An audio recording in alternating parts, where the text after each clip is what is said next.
And new undisputed UFC welterweight champion Della Maddalena defeated Belal Muhammad by unanimous decision. All about it, what this means now for the division, Belal and JDM in this video. Hello and welcome to Bloodsport MMA. Salam alaikum. Walaikum salam. Alright, it's 7:41 a.m. now for me, so early morning. That's how life is as a UFC fan in Europe. And JDM just did what no one said he will be able to do, which is defeating Belal by decision. Most people, like myself, I predicted JDM to win. Watch my prediction video. For once I was right, but I thought he will finish him, which he nearly did. But JDM managed to do everything we thought, or most people thought he probably couldn't do, which is defending all the takedowns. He got taken down, well, twice, but once was his own fault. He went for a knee tap and got kind of reversed whilst he was going for the knee tap, but he was taken down twice officially. Belal attempted quite a few takedowns. JDM did a beautiful job of defending them. Oftentimes it's kind of weird with that churro throw. He went for like a churro throw, but instead of like really trying to get it, he used it to get Belal to put his hips back, because when someone tries to churro throw you, you have to like get away from him, right? The closer he is to you, the easier it is for him, especially when your hips are in. And because Belal put his hips back and kind of disengaged a little bit, JDM used the opportunity to turn into him and disengage for good, which was beautiful. And I'm sure Craig Jones had a lot of doing in there as well, especially with the get-ups from the ground. Those two times he got taken down, he got up both times. And JDM really just showed that he's a superior striker. Respect to Belal, he landed some shots as well, did a good job in the striking, but JDM clearly was the better striker. Belal showed a chin because JDM landed good shots. I would have liked to see more combinations of JDM, because JDM had a lot of success whenever he was going forward and throwing combinations. Whenever he let Belal press him, yeah, he landed some good counter shots, but that was so risky against the fans throwing counter shots against the wrestler. It's just giving opportunities to take you down. But JDM did a great job with the stand switches as well and all of that. He did a big mistake in the 5th round, because I would bet all my money on it that if he wouldn't have went for that knee tap, he would have finished him. He had Belal hurt like crazy on his feet, and something in his mind said, hey, let's go for a takedown, which was absolutely stupid. Let's wrestle, kid. Let's wrestle.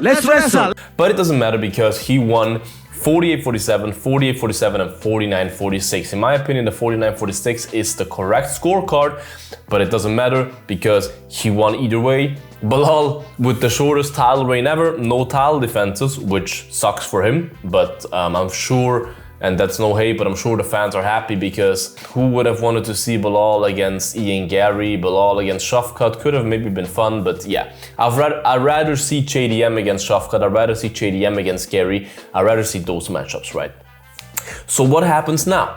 Islam will move up to welterweight and fight JDM. Now, just from the top of my head, I would predict Islam to win that fight. As I said before, I don't think there's anyone at welterweight that defeats Islam Makhachev. I have a happy face and a sad face about that, because somehow I'm like, that's cool. I like Islam moving up. He does what Khabib should have done as well back in the day, moving up, because they're just not lightweights. They are way too big for lightweight. So it's fun, but at the same time, I'm like, Islam Topuria, bro. I would have loved to see that fight. But then if you think about it, Islam said that he will not vacate the belt, which I think makes no sense, because I don't think that Islam will ever make 155 again, especially after he does welterweight. He already struggles making 155, and after that welterweight bulk, he will not make 155 anymore. So I think he should vacate the belt, and otherwise they have to make it for an interim belt, Ilya against Charles.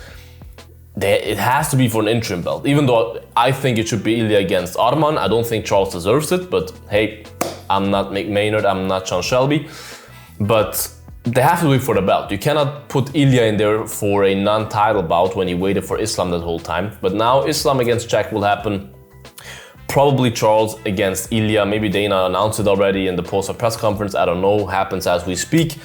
So this is what's next for Belal. I would not be surprised if he has a long way back to the belt. And don't forget, he's 36, turning 37 this year, I believe. So I don't know if he will ever get back to the belt. If I'm the UFC, and I think the UFC will think like that, they will not like give him an easy road back to the title. First of all, he had no title defense. Second of all, he's just not an entertaining fighter, even though he showed in this fight that he can be entertaining. We have to give it to him. But overall, in general, Belal is just not a fan-pleasing fighter. So I would probably make Belal against Ian Gary, because they both just fought, so it's an equal time frame for them to come back.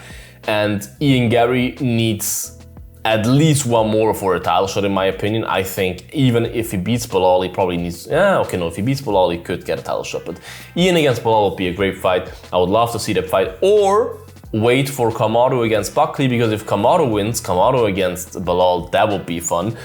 But yeah, Belal will definitely not have an easy way back to the title. My prediction is that Belal will never touch UFC gold ever again. The crowd was not sold out, kind of sad, but you see it coming. I did so many videos about the UFC ticket prices, and if you have an event where the big names just aren't there, then yeah, that's what's gonna happen. I hope they realize that, and I hope they lower the ticket prices, because you wanna sell out an arena if you go there, if you're one of the biggest sports in the world, right? Otherwise, about the event, I mean, Aldo got dropped, but I'll do another video about that. And Shevchenko, beautiful display. Manon Fiorot showed how boring she can be. She should be a Muay Thai fighter, right? And all she did was just clinching up and failing takedowns. But Shevchenko is, in my opinion, the greatest women's fighter of all time, but I do a video about that as well. So this is my sum up for UFC 315, you guys. Write your opinions in the comments. How did you like it? How did you score it? All of that, write in the comments. Make sure to like this video, subscribe to this channel. I would appreciate that a lot. Check out my merch, bloodshop.net. Worldwide free shipping with the code FREE. The link is in the bio. Check it out, you guys. Stay bloody. And until the next one, bye-bye. Bloodsport app.